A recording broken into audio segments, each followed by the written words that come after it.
plays a crucial role in satellites for the data collection. So, in spacecraft and satellites, telemetry means continuously monitoring and sending the information about the system's health and the payload data from space back to the Earth.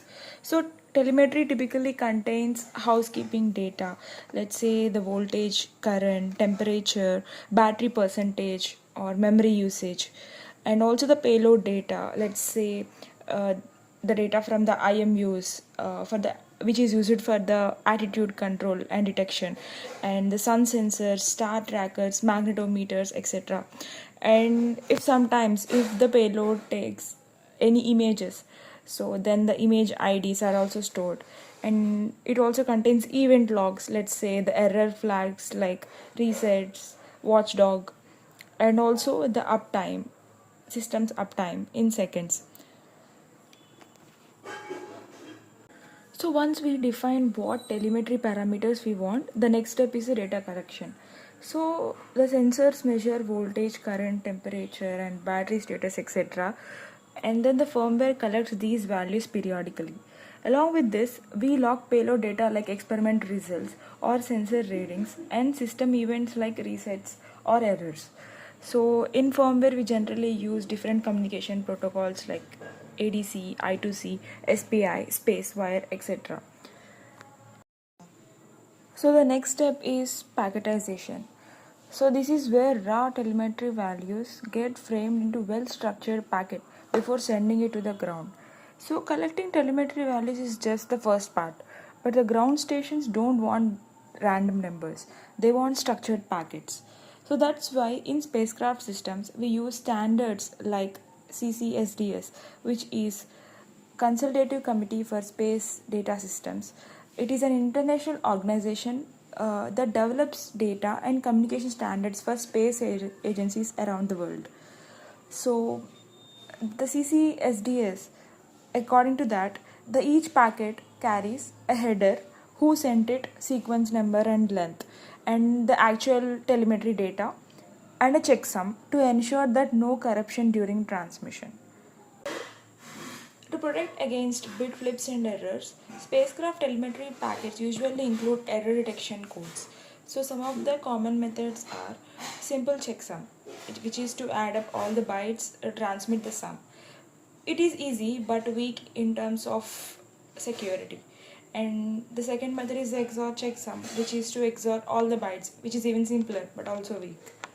And there comes the cyclic redundancy check, which is a polynomial based check, very reliable and widely used in space systems. So, coming to the implementation of a basic checksum code, so we just add all the bytes. Then let's run this. Let's say we have the 3 bytes, 12, 34, and 56. When we sum it, we got 9C, and we do the 2's complement here, which we got 64. When we add this 9C plus 64, we got 100. So usually in 8-bit transmission, the one is ignored. So there comes 0. So if the output is 0, which means the data is uncorrupted. The cyclic redundancy check, it is a robust error detecting code, because unlike in simple checksum, CRC can detect single bit errors or burst errors like multiple consecutive bits. Though, so CCSDS often uses CRC 16 CCITT as a standard. So the conceptual idea behind this CRC is, so it thinks like the data as a long binary number, and the CRC treated this binary as a polynomial, like in the powers of x. So let's consider this data, and this is the polynomial, and then we will divide this polynomial by a fixed polynomial, which is called a CRC polynomial. That is, the length of the polynomial minus 1, number of zeros need to be appended to the data. So here, let's say if the polynomial is 1011, so the length is 4 and 3 zeros are appended to this data. And then we perform the division. So the remainder after division is called the CRC. So we will transmit the data plus the CRC. So at the receiver side, we perform the same division on data and CRC. If the remainder is 0, then the data is valid. If the remainder is not 0, then the data is corrupted.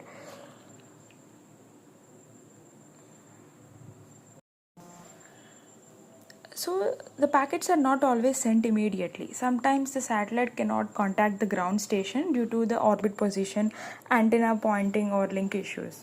So to avoid losing data, the packets are temporarily stored in a buffer on board. A ring buffer, or which is also called a circular buffer, is commonly used. It's like a circular queue. The new packets are written at the head and the old packets are read from the tail. So if the buffer fills up, the oldest packets are get overwritten. So in that way, the buffer never crashes. So let's take the maximum buffer size as 50. The maximum packet size is 50, and then this is the head. Let's initiate the head and the tail, and let's start storing the packets at the head, and let's move the head forward. So we use here modulo operator such a way that it never goes out of the maximum packet size, and if the buffer is full, then we override the oldest packet.